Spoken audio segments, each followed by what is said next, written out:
Ini masalah kesehatan Sama tahan ini dan napas. masalah olahraga kita juga semalam habis menyaksikan Nah ini pertandingan yang gue bilang harus semangat. olahraga yang kemarin tuh kita sempat ngobrol sama Ya, kita sempat beri semangat total ya. kita udah coba cari tahu Prediksinya, dan apa yang harus taktiknya, dilakukan. strateginya. Namun ternyata di lapangan hasilnya berbeda dengan apa yang kita Ini adalah inginkan. takdir ya. Betul. Yang penting sudah berusaha, Yes. sudah berjuang, sudah bersungguh-sungguh, dan ini adalah hasil maksimal yang kita capai. Buat Okezoners yang nggak paham nih, dua host ini lagi ngomongin apa. Jadi semalam iya. itu ada pertandingan Ngomongin antara apa ya? timnas Indonesia U23 melawan tim Korea Korea Selatan. Selatan. Dan kita harus menelan kesabaran karena Kesabaran, kita betul. kebobolan satu Tapi cuma 1-0 gol. Iya. Tapi Iya, kita harus berarti kita membahas udah menahan imbang karena dengan katanya kuat sekali. sebelumnya sebelum melawan Korea Selatan kita melawan Makau menang, sebelumnya melawan Laos kita imbang. Oh. Nah ini katanya ada yang bilang seharusnya pelatih Gerard Vandenberg ini dipecat untuk membahas. Apakah setiap ada kekalahan pelatih harus dipecat? Iya. Apakah kita ganti pelatih terus? Apakah itu solusi? Kita tanyakan pada ahlinya. Kita sudah terhubung dengan pengamat sepak bola Bung Kesit. Bung Selamat Kesit, pagi, selamat Bung. pagi. Selamat pagi, salam olahraga. Salam olahraga. Gimana nih Bung Kesit? Kita langsung kali ya, Bung Kesit ini kan mungkin Okezoners juga merasa kayaknya pertandingan semalam kok cepet banget kebobolannya. Sebenarnya siapa yang kalau misalkan pointing fingers siapa yang bertanggung jawab. paling bertanggung jawab atas kekalahan timnas Indonesia semalam? Ya, pertama tentu saja kita sangat menyayangkan ya. Betul. Karena tim U23 Indonesia gagal mengulang sukses. Tradisi untuk bisa tampil di Piala Asia di tahun ini harus kandas Ya. karena kita gagal di babak kualifikasi. Kalau bicara ini kesalahan siapa? Saya menunjukkan ini kesalahan PSSI. Ya. Kesalahan PSSI karena mereka lah yang punya kebijakan menentukan pelatih ya, kemudian pelatih diberi kepercayaan untuk menunjuk para pemain yang akan tampil di kualifikasi Piala Asia ini. Jadi memang balik lagi bahwa kalau menurut saya yang harus bertanggung jawab ya ini semuanya PSSI sebagai induk organisasi yang memang paling bertanggung jawab untuk meningkatkan ya, membangun potensi dari sepak bola Indonesia. Oke. Itu secara umumnya seperti itu. Oke, Bung Kesit, yang paling menonjol dari kekalahan Indonesia tadi malam tuh apa saat melawan Korsel? Apakah kelelahan, apakah taktiknya yang kurang, atau memang mentalnya yang tidak siap? Apa yang paling menjadi faktor utama? Pertama begini ya, kalau melawan Korea Selatan memang harus kita akui, Korea Selatan itu masih di atas kita. Ya. Secara kualitas, mereka masih di atas Indonesia. Jadi kalau kemudian kita kalah, ya menurut saya Wajar. gitu, karena memang kita tidak mampu memberikan sebuah perlawanan yang menjanjikan gitu. Walaupun kita beberapa kali misalnya memiliki peluang, tapi kan peluang yang didapatkan itu tidak tertuju kepada gawang gitu loh, tidak shoot on goal, tapi hanya menciptakan ancaman aja di lini pertahanan Korea. Tapi kan kita lihat Korea tampil begitu tenang, mereka tampil dengan disiplin yang sangat tinggi begitu. Dan lagi-lagi Indonesia memang harus mengakui bahwa Korea ya jauh lebih baik karena memang dari 3 lawan yang ada ya, Laos, Makau, memang Korea yang paling favorit, Korea yang paling berat. Walaupun Indonesia pernah mengalahkan mereka di Piala Asia tahun sebelumnya ya, Piala Asia sebelumnya di Qatar, tapi Korea is Korea gitu loh. Mereka tetap macan Asia gitu. Betul. Tapi Bung, ini menyambung tadi yang Bung Kesit bilang, ini kan pemain-pemain U23 kita secara pertandingan di timnas ya, di klub, ini kan ada beberapa pemain yang memang didatangkan dari luar negeri. Mereka sudah terbiasa dengan permainan-permainannya di klubnya masing-masing di luar negeri yang bukan lagi liga ecek-ecek, Bung. Tapi ketika digabungkan, bergabung di timnas, ini kan sebenarnya kalau dilihat secara dibilang, kalau misalkan timnas emang levelnya secara liga belum seperti Korea Selatan, tapi kan di sisi lain juga ada pemain-pemain yang dibawa dari luar negeri didatangkan khusus untuk pertandingan timnas. Apakah memang bisa dibilang kata lain permainan timnas kita yang adalah diaspora yang bermain di luar negeri dalam liganya tidak semenarik apa yang dimainkan oleh para pemain dari Korea Selatan? Iya, pertama memang materi yang ada ya, materi diaspora yang ada di tim U23 kita kali ini harus diakui tidak sebagus pada kualifikasi Piala Asia tahun 2024 ya. Di kualifikasi Piala Asia 24 kan kita ada Elkan Baget, kemudian ada Park Jenner, ada Rafael Strijk ya, yang kemudian memang menjadi tumpuan dari kekuatan Indonesia pada saat itu. Nah sekarang ada Jens Schrijver, masih ada Rafael Strijk gitu ya. Ya kita harus mengakui bahwa kualitas Jens Schrijver ternyata masih belum bisa banyak diharapkan gitu. Dia yang diharapkan menjadi bomber bagi tim U23 Indonesia, ternyata penampilannya ya menurut saya tidak istimewa. Rafael Strijk yang diharapkan juga akan bisa menjadi penambah kekuatan karena ada pengalaman yang sudah dimiliki oleh Rafael Strijk sebelumnya ya. Ternyata juga sulit begitu untuk bisa bersatu padu dengan pemain-pemain yang ada pada saat ini. Walaupun ada beberapa nama yang sebelumnya juga pernah memperkuat tim U23 Indonesia di tahun 2024 seperti Hoki Caraka, kemudian ada Doni Tripamungkas. Tapi pada saat itu ya, atau Raihan Hanan, ketiganya kan waktu itu masih sebagai pemain cadangan. Ya, Arkan Fikri ada juga. Gitu. Praktis hanya Arkan Fikri yang ada di tim yang sebelumnya dan sekarang bermain lagi bareng dengan tapi harus diakui bahwa secara kualitas sulit hanya dengan mengandalkan Jens Schrijver, Rafael Strijk kemudian tidak ditopang oleh kemampuan yang sama dengan pemain-pemain Indonesia lainnya di tim U23 ini. Saya pikir akan ya terlihat bagaimana kemudian performa dari tim Indonesia di 3 pertandingan yang dilakoni. Pada saat Indonesia gagal meraih kemenangan lawan Laos, itu sebenarnya udah tanda-tanda tuh. Udah sinyal Indonesia bakal sepertinya tidak akan berhasil ya melawan Korea Selatan ya. Iya, karena harusnya lawan Laos itu menang. Iya. Nggak ada cerita seri gitu. Bung Kesit, secara taktik ataupun strategi apakah bisa dibilang Van den Broek juga gagal memahami kekuatan lawan nih? Kalau memahami kekuatan lawan sih saya kira enggak ya. Cuma memang dari sisi determinasi Indonesia belum punya. Kemudian juga kreativitas kita masih miskin gitu ya. 2 pertandingan lah sebelum menghadapi Korea Selatan kita kan mampu memenangkan ball position gitu ya, bahkan di atas 70% gitu. Tapi kan selalu buntu gitu. Kenapa ya? Karena kreativitas yang kurang, ketidaktenangan para pemain ya.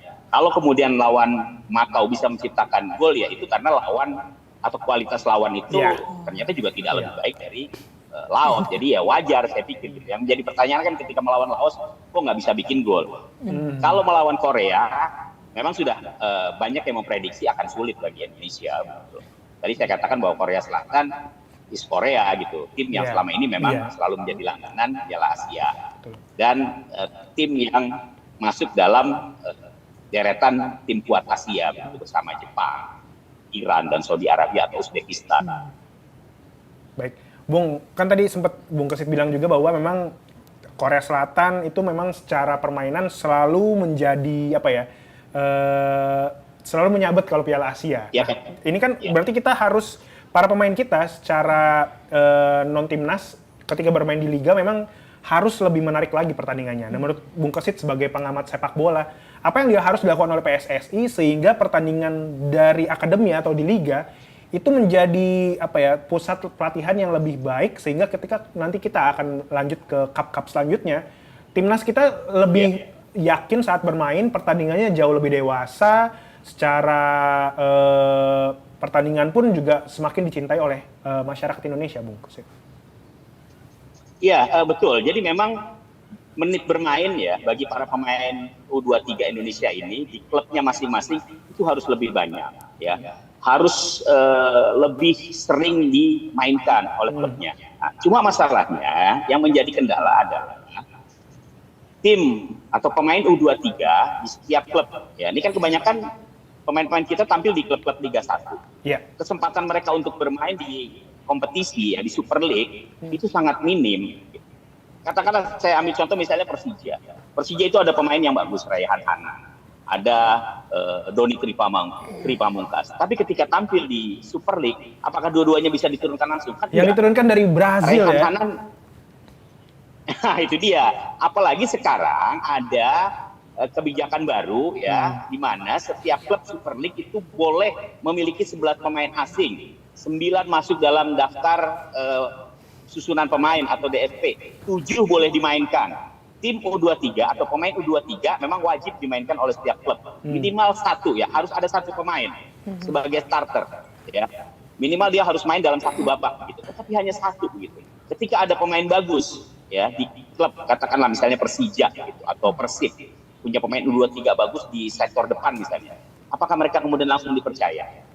Lebih memilih, klub-klub ini kan tentunya lebih memilih pemain asingnya gitu. Dengan kuota yang banyak, dibayar besar, mereka lebih memilih itu. Sehingga pemain-pemain U23 kita terpinggirkan gitu. Jadi ini yang menurut saya akan membuat kemampuan yang sudah dimiliki oleh pemain U23 kita lambat laun akan menurun. Atmosfer kompetisi yang seharusnya mereka dapatkan tidak mereka dapat gitu. Karena apa? Karena kesempatan bermain di Super League atau di Liga itu sangat sedikit.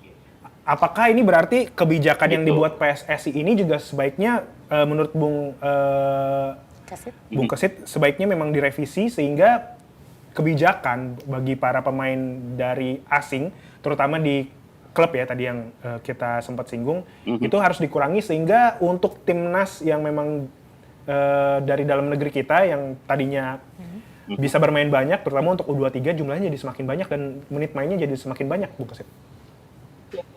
Betul.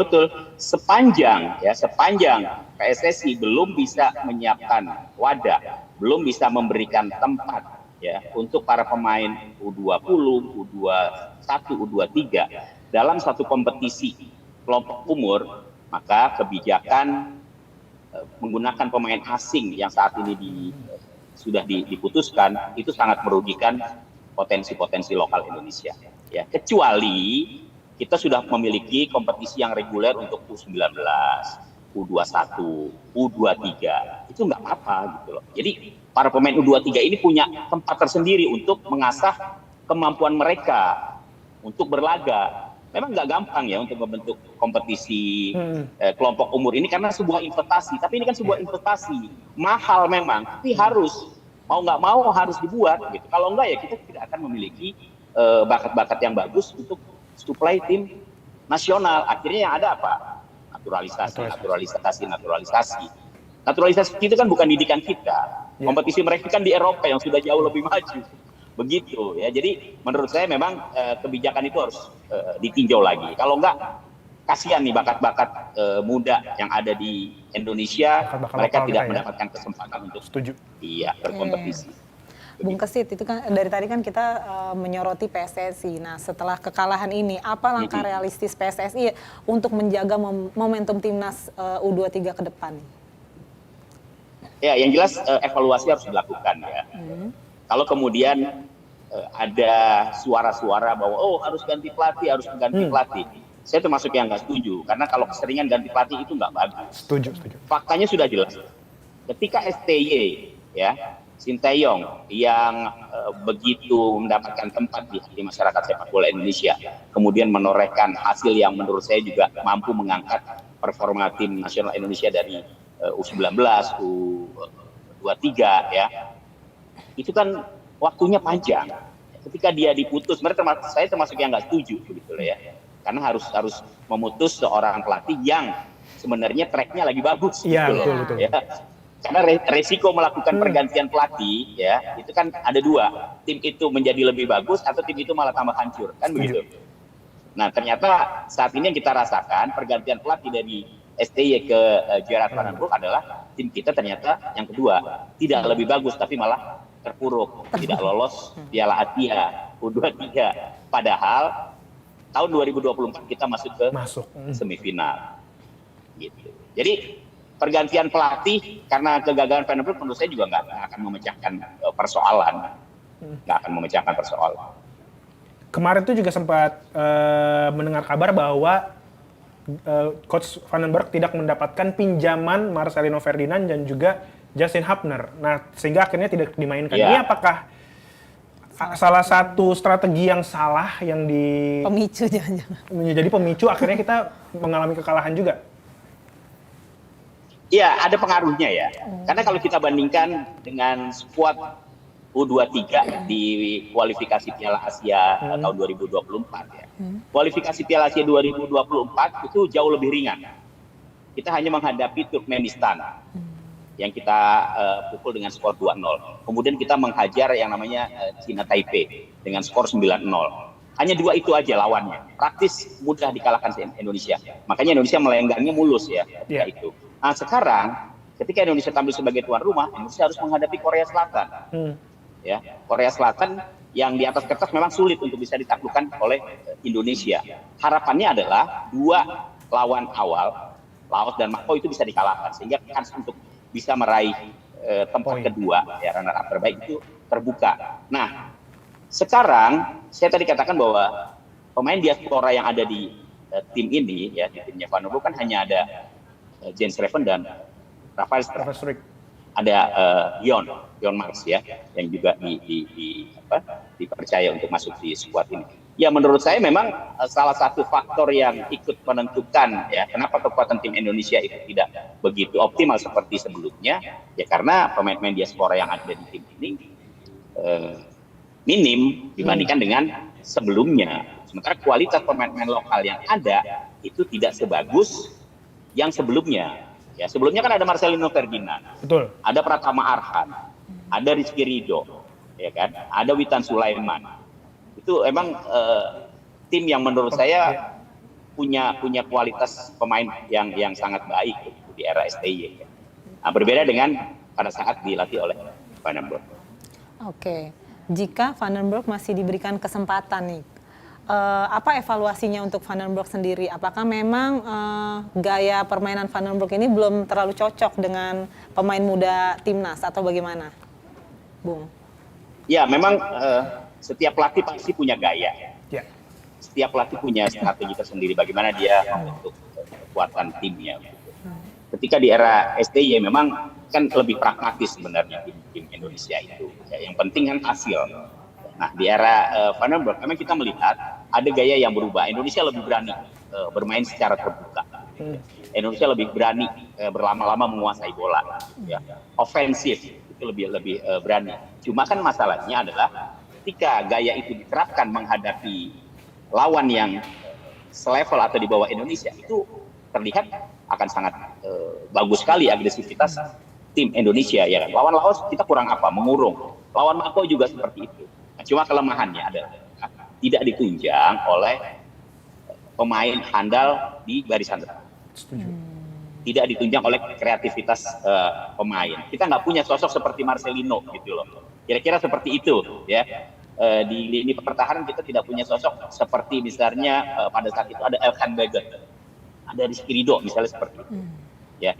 Di tim ini memang ada Arkan Kakak. Ya, tapi apalah artinya maksudnya Arkan Fikri. Apalah artinya Arkan Fikri ketika dia tidak mendapatkan support yang optimal dari rekan-rekan.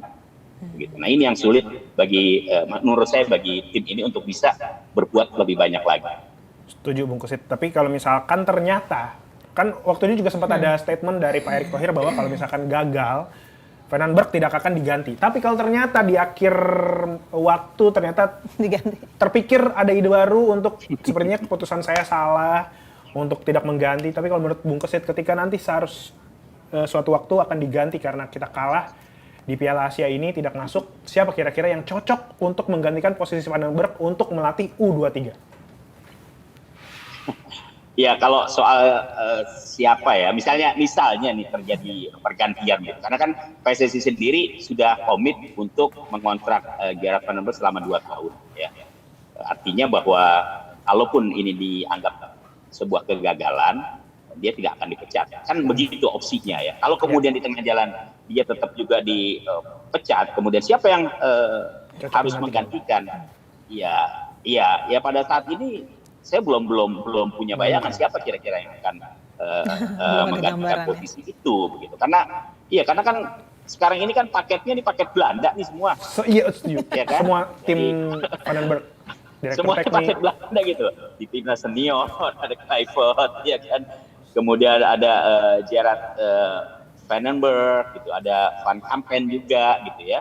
Jadi ya pastinya harus satu garis gitu. Kalaupun mau ada pergantian, ya dari sana juga supaya komunikasinya tidak Betul. putus gitu, supaya program dari timnas senior ke bawah itu tetap bisa berjalan. Ya, apakah ini waktunya kita percaya produk lokal ya? Ya, saya kira kalau produk lokal harus tetap diberikan kepercayaan, harus diberikan kepercayaan. Ada beberapa pelatih yang menurut saya juga bisa lah diberikan atau dikasih tugas ini oleh PSSI. Cuma masalahnya kan apakah PSSI kemudian berani gitu ya menggunakan jasa pelatih lokal untuk menangani tim U23 Indonesia. Itu aja sih pertanyaannya, berani nggak?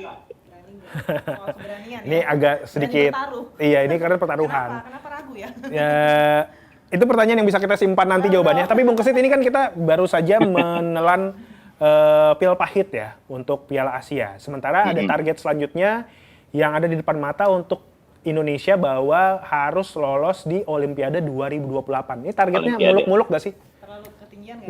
Kemarin aja kalah. Ya, sebenarnya kalau untuk lolos Olimpiade sih pada saat ini ya, kalau dengan kondisi tim yang seperti ini ya terlalu muluk gitu loh. Karena apa? Di Olimpiade pasti persaingan akan jauh lebih berat gitu. Kemarin ketika kita lolos semifinal Piala Asia kan harapannya adalah Indonesia bisa kemudian lolos ke Olimpiade. Tapi kan ternyata Indonesia hanya kuat di peringkat keempat gitu ya. Nah sekarang tantangannya, saya pikir masih ada waktu yang cukup panjang lah, gitu kan. Tinggal bagaimana kemudian Gerard Vandenberg ya harus betul-betul fokus membenahi bagaimana kemudian tim U23 yang ditanganinya ini bisa lebih kompetitif, ada progres. Ya. Kan kemarin ada keluhan juga yang disampaikan oleh Vandenberg ketika Indonesia tidak mampu mengalahkan Laos. Dia bilang pemain-pemain saya kurang menit bermain di kompetisi. Di Liga. Kan itu. Di Liga. Ini kan bukan kemudian mencari-cari alasan sih, tapi saya sepakat. Iya setuju ya, memang menit bermainnya berkurang ya, setuju. Iya. Karena di kompetisi itu kan tadi ajang untuk mengasah para pemain. Mereka akan terbiasa dengan tekanan, mereka akan terbiasa dengan bagaimana secepat mungkin mengambil keputusan gitu di lapangan pada saat misalnya dari bertahan, kemudian transisi menyerang, kan begitu. Atau bagaimana memecahkan sebuah kebuntuan ketika mereka sudah mampu mengurung pertahanan lawan. Nah itu kan didapatnya di kompetisi. Semakin mereka sering terjun atau main di kompetisi, dia akan mendapatkan solusi ketika dia tampil di tim nasional.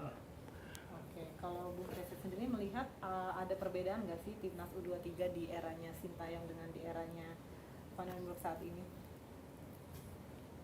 Ya kalau dari sisi permainan, tadi saya katakan bahwa pada saat ditangani Sintayong ini kan mengasuh tim U23 kan dari waktu yang cukup panjang ya. Ya, dia kan menangani tim nasional Indonesia itu hampir 5 tahun.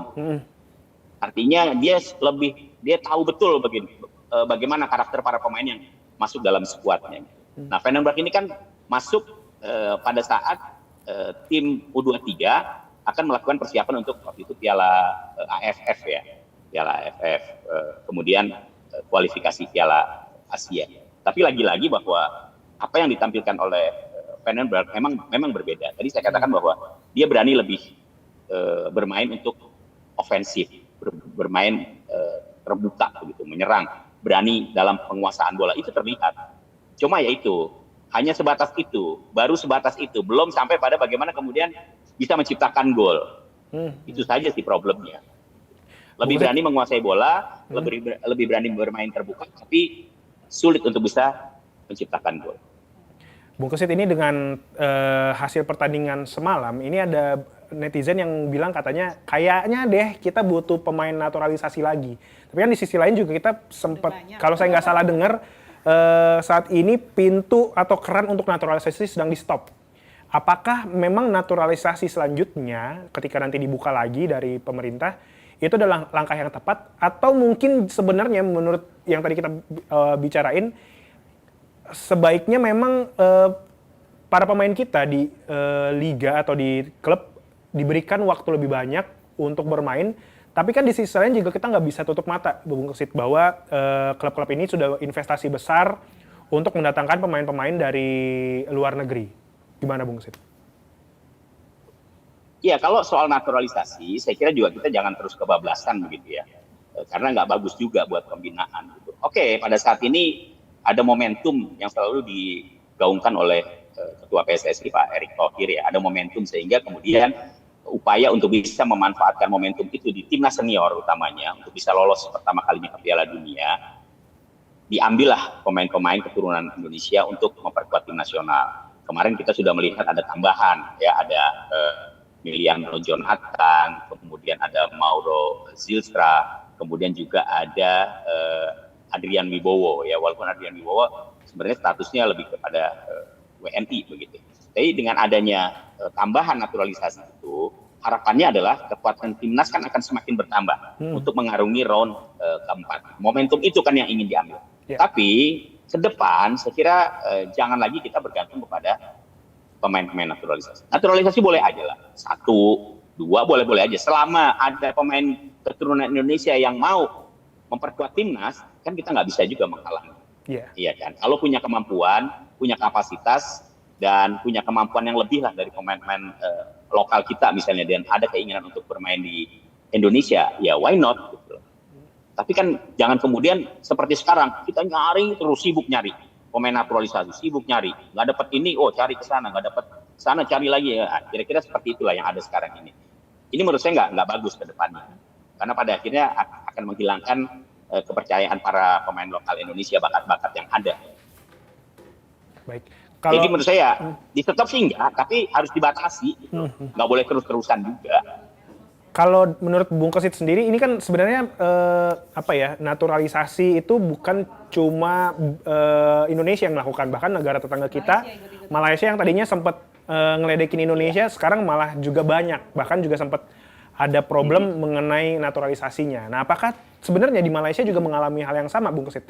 Ketika para pemain-pemain lokal yang mungkin akan menjadi regenerasi semakin berkurang menit mainnya, atau malah merasa kecewa karena ketika mereka sudah menunjukkan kemampuannya bermain di liga, tapi ketika ingin bermain di timnas sepertinya pintunya ditutup dengan pemain-pemain naturalisasi. Kesenjangan. Iya, memang ya, program naturalisasi ini kalau tidak di stop lambat laun akan mematikan potensi-potensi nasional, potensi-potensi lokal ya.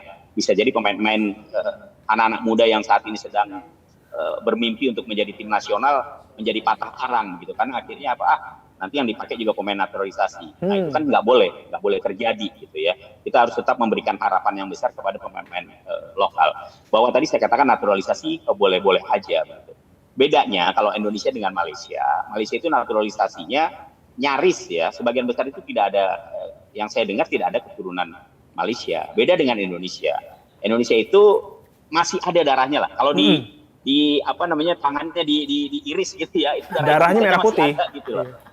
Udah darah, walaupun merah tapi ada darah Indonesianya gitu loh ya. Ini boleh menjadi salah satu kebanggaan kita lah. Karena pemain-pemain yang ada itu seperti Joe Pelopesi, ya kan, Ragnar Oratmangun, atau Rafael Strijk, atau Calvin Verdong, atau Miss Hilgers, ya, Kevin Dix, itu kan ada darah Indonesianya, gitu loh ya.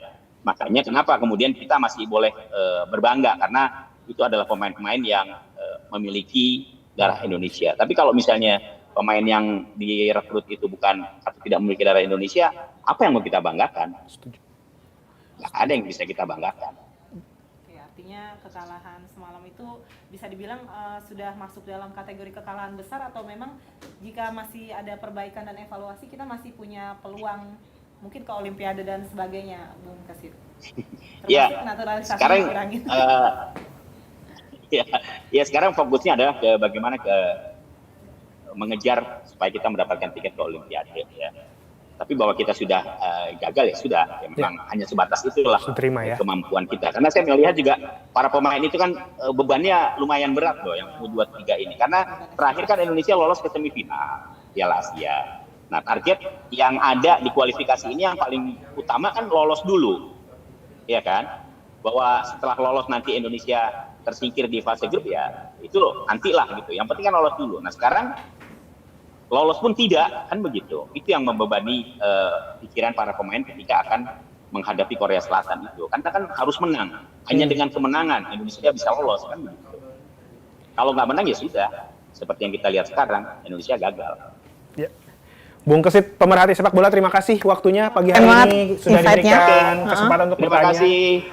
Semoga Masukan-masukan kita bisa ya, bertemu luar lagi biasa. lain waktu. Selamat kembali beraktivitas. Selamat beraktivitas pagi. kembali. Terima kasih. Selamat pagi Bung Kesit. Oke, terima kasih. Berarti intinya Ya. nggak harus memecat Vandenberg. Iya, jangan selalu Dikit-dikit kalah dipecat. pecat, dikit-dikit pecat. Buang-buang duit juga nggak sih? Selain buang-buang duit juga, tapi Buang juga waktu, kasihan nyari-nyari lagi. untuk tim kita yang mungkin Betul. sudah mulai berkembang, sudah mulai mempelajari, Betul. tapi akhirnya harus lepas dan Ganti belajar lagi, dengan belajar pemain lagi, baru, ganti, pelatih baru dan juga betul. pelatih-pelatih lainnya. Betul. Baik, Beri oke, kesempatan, beri kesempatan. Obrolan tadi kita bersama dengan Bung Kesit menutup Ya. perbincangan kita Morning Zone hari Morning ini. Zone hari ini. Semoga Seru banget ya. Yang bagus-bagus diterima, yang jelek-jeleknya jangan Dilupakan, diingat. dilupakan. Ya. Kita sebagai manusia pasti Punya kesalahan. punya kesalahan dan kekeliruan. Baiklah, saya Tommy. Saya Fitri. Mewakili tim yang bertugas pagi hari ini, kita pamit. Kita bertemu lagi besok. Saksikan Morning Zone setiap hari Senin sampai Jumat dari jam 9 sampai jam 10 pagi. pagi. Hanya di official YouTube Oke Oke Zone. Zone. Kita pamit, ketemu lagi besok. Bye-bye. Dadah, semangat.